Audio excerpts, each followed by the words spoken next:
Friends and welcome back to our YouTube channel bits for nursing. So friends, bits for nursing पर आप सभी का फिर से एक बार बहुत स्वागत है। फ्रेंड्स, आज की वीडियो में आज आप unit second health care delivery system part 2 देखेंगे। सो इससे पहले हेल्थ केयर डिलीवरी सिस्टम का हमने पार्ट फर्स्ट देखा था, ठीक है। सो पार्ट फर्स्ट में हमने हेल्थ केयर डिलीवरी सिस्टम का जो फर्स्ट पार्ट था उसमें हेल्थ केयर टीम वहाँ पर क्लियर की थी। सो प्लीज़ यह वीडियो देखने से पहले फर्स्ट पार्ट जो है प्लीज़ देखेगा। सो फ्रेंड्स, आज की वीडियो में हम hospital, then function of hospital, then organisation of hospital और क्लासिफिकेशन ऑफ हॉस्पिटल आज देखेंगे, ठीक है। सो चलो तो फ्रेंड्स वीडियो स्टार्ट करते हैं। Hospital, so this is the first topic of this video, hospital. So hospital this is institution mainly design for the providing care to sick और द इंजर्ड, ठीक है। सो हॉस्पिटल क्या होता है? सो हॉस्पिटल ऐसी जगह जहाँ पर सिक या फिर इंजर्ड पेशेंट रहते हैं, बीमार या फिर इंजर्ड जख्मी पेशेंट, सो वहाँ पर उन पर केयर प्रोवाइड की जाती है, ट्रीटमेंट दिया जाता है और उस इंस्टीट्यूशन को या फिर उस संस्थान को क्या कहते हैं? हॉस्पिटल, ठीक है। So this is the hospital introduction. Then the definition of the hospital. So अभी हॉस्पिटल की डेफिनेशन क्या है सो देखते हैं। सो उसमें दो हॉस्पिटल की डेफिनेशन दी। So first, hospital it is the type of social and medical organisation and the function of which it is to provide complete health care to the population. So hospital generally किस लिए बनी होती है? सो एक तो social या फिर medical organisation है और उसका फंक्शन क्या है? कंप्लीट हेल्थ केयर प्रोवाइड करना पॉपुलेशन को, ठीक है। सो मतलब ईच एंड इंडिविजुअल जो भी प्रेजेंट रहेगा, सो उसको हेल्थ केयर प्रोवाइड करना, केयर प्रोवाइड करना, ट्रीटमेंट करना। और एक सामाजिक या फिर चिकित्सक ऐसा ऑर्गेनाइजेशन बनाया जाता है और उसका फंक्शन क्या है? Provide complete health care to the population, ठीक है। सो this is the first definition of the hospital. Then next definition, this is the it is an institution for care and treatment of sick and wounded, for the study of disease and for training physicians and the nurses. So जो दूसरी definition क्या कहते हैं? Hospital ऐसा institution है, ऐसी संस्थान है कि वहाँ पर ट्रीटमेंट और केयर प्रोवाइड की जाती है सिक या फिर जो बीमार या फिर जो वुंडेड पेशेंट है, घायल पेशेंट है। सो वहाँ पर उन पर केयर प्रोवाइड करना, ट्रीटमेंट प्रोवाइड करना और उसी के साथ जो वुंडेड पेशेंट रहेंगे सो उन पर या फिर सिक पेशेंट रहेंगे उन पर डिसीज कंडीशन पर स्टडी करना और उसके साथ फिजिशियन या फिर नर्सेस को या फिर फिजिशियंस को ट्रेनिंग देना। सो this is the another definition of the hospital, ठीक है। सो यहाँ पर डेफिनेशन क्लियर होते हैं। सो अब देखते हैं फंक्शन ऑफ द हॉस्पिटल, ठीक है। So then next one is the function of the hospital. So first function this is the patient care. So this is the first और the primary function of the hospital to provide the care to the individual और the patient, ठीक है। So this is the first function. Hospital provide preventive, promotive and curative service to the patient. So hospital किस तरीके से service देते हैं? सो preventive service देते हैं, मतलब निवारक तरीके से।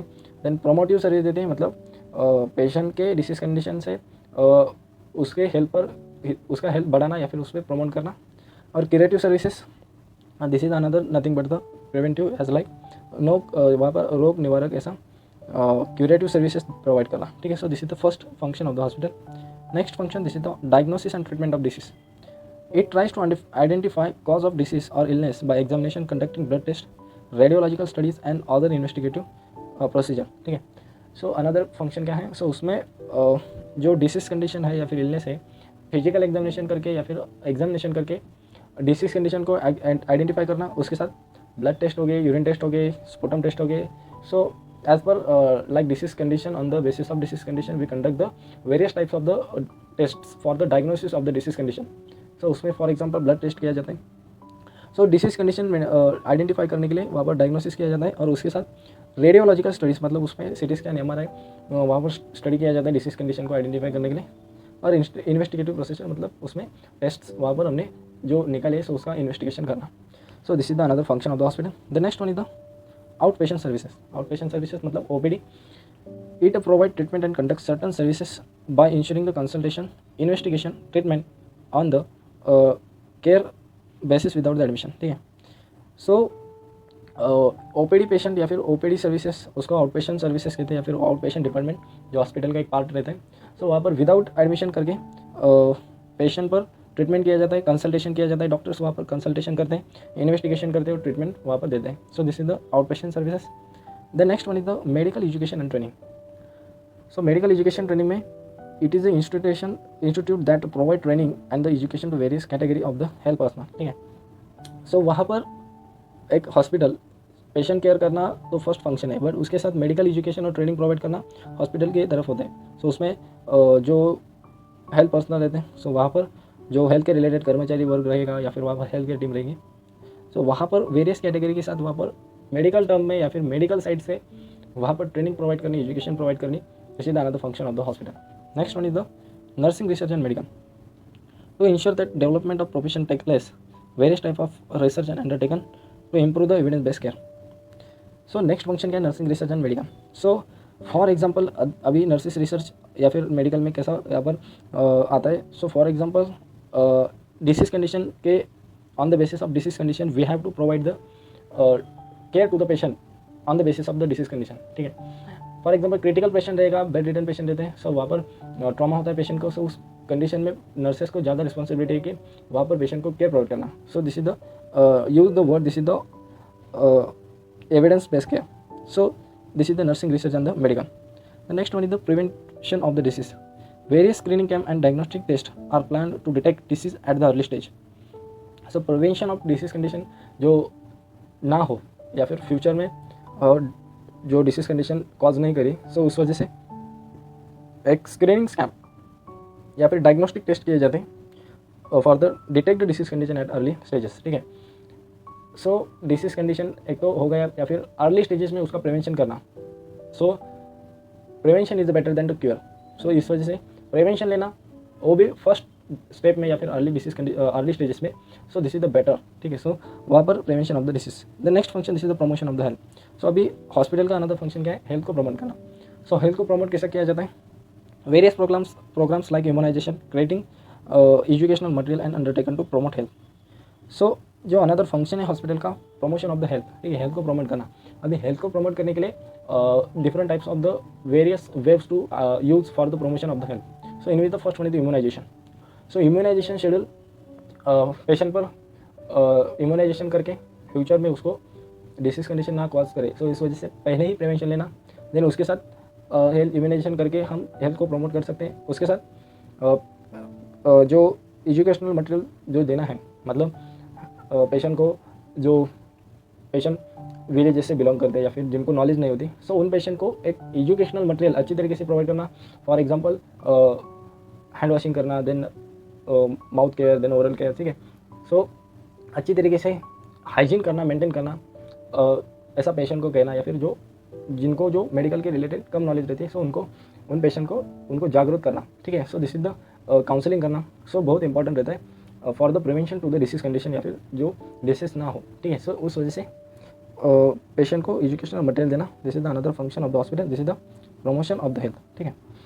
सो there some function of the hospital, so हमने प्रॉपर फंक्शन क्लियर करे।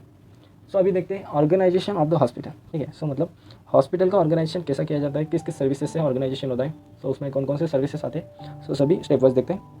Hospital defined in the various terms as an institution involve preventive, curative and rehabilitative services, and hospital is the centre for the training of health worker and the bio social researches.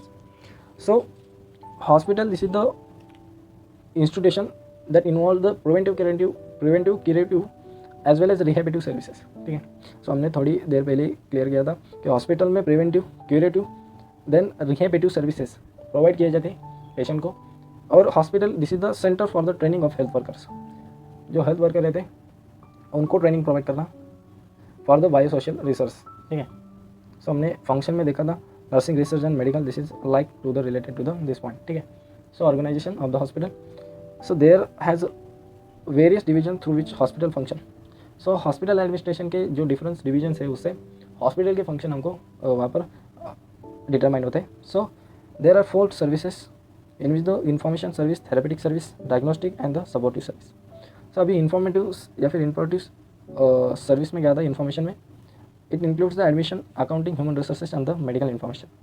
So information service में admission आता है patient का, then उस पर वहाँ पर accounting आता है, human resources and the medical information which include the information service. Next service this is the therapeutic service. So अभी थेरापेटिक सर्विसेज में क्या क्या आता है, सो उसमें physiotherapist, dietetics, then occupational therapy, audios and the speech therapy and pharmacy and the nursing, ठीक है। सो therapeutic services मतलब चिकित्सक जो वहाँ पर रहते हैं, सो उसमें सभी related to the therapeutic services physiotherapist रह गए, डाइटिशियंस रह गए, occupational therapist, then audio speech therapy, then pharmacy and the nursing. So जो फील्ड रहते हैं सो थेरेपेटिक सर्विसेज में आते हैं। Next service this is the diagnostic, it include the pathology, radiology, ultrasonography and the imaging. ठीक है, सो डायग्नोस्टिक सर्विस है, so उसमें डायग्नोसिस किया जाता है, इस वजह से वहाँ पर डायग्नोस्टिक सर्विसेज यूज़ किए जाते हैं। उसमें पैथोलॉजी होगी, पैथोलॉजिस्ट रहते हैं उनके लिए, रेडियोलॉजिस्ट, रेडियोलॉजी में अल्ट्रासोनोग्राफी, सीटी स्कैन, एमआरआई, ठीक है, एक्सरे, सो सभी रेडियोलॉजिस्ट के अंदर आते हैं। So this is the diagnostic service. The next one is the supportive service, it include the central supply, biomedical, then housekeeping and the maintenance, transportation. So supportive service जो उसमें central supply आता है, then biomedical आता है, housekeeping और maintenance and the transportation. So सभी services supportive service में आते हैं। So above this division is headed in charge by an in charge who manage a team and responsible for the efficient functioning of the department. So अभी तक हमने जो भी services देखे, इन्फॉर्मेशन देखा, थेरापेटिक, डायग्नोस्टिक और सपोर्टिव, सो सभी services को उसका हेड रहता है, इंचार्ज रहता है, सो मैनेज करता है एक द टीम लाइक, एंड जो रिस्पॉन्सिबल रहता है वहाँ पर जो वेरियस डिपार्टमेंट्स को मेंटेन रखने के लिए। ठीक है, so this is the organisation of the hospital. So अभी देखते हैं friends, next one is the classification of the hospital. ठीक है, अभी हॉस्पिटल की डेफिनेशन देखिए, हॉस्पिटल क्या रहता है हमने देखा, वहाँ पर सर्विसेज कौन से दिए जाते हैं, बट अभी देखते हैं हॉस्पिटल का क्लासिफिकेशन कैसे किया जाता है। So there are 7 classification on the basis of their type. So in which the first one is the on the basis of length of the stay of the patient, मतलब patient कितने दिन के लिए stay कर रहा है, patient hospital में कितने दिन के लिए है, सो उससे वहाँ पर एक फर्स्ट क्लासिफिकेशन पड़ता है। It can be short term hospital और long term health care facility.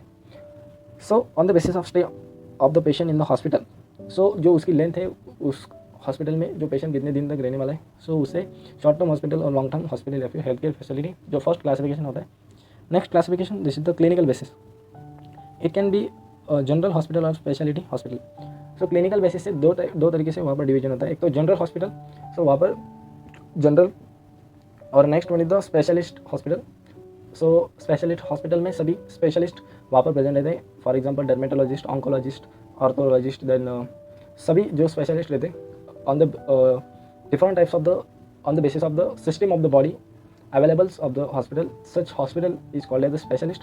और जनरल हॉस्पिटल से उसमें जनरल सभी डॉक्टर्स का वहाँ पर प्रेजेंट रहते हैं, बट स्पेशलिस्ट हॉस्पिटल में सभी स्पेशलिस्ट वहाँ पर प्रेजेंट रहते हैं। ठीक है, so this is the clinical basis. Next classification on the basis of ownership और द कंट्रोल बेसिस। तो उसमें public, then voluntary hospital, then voluntary nursing homes और द कोऑपरेटिव हॉस्पिटल वहाँ पर रहते हैं। Next classification this is the objective.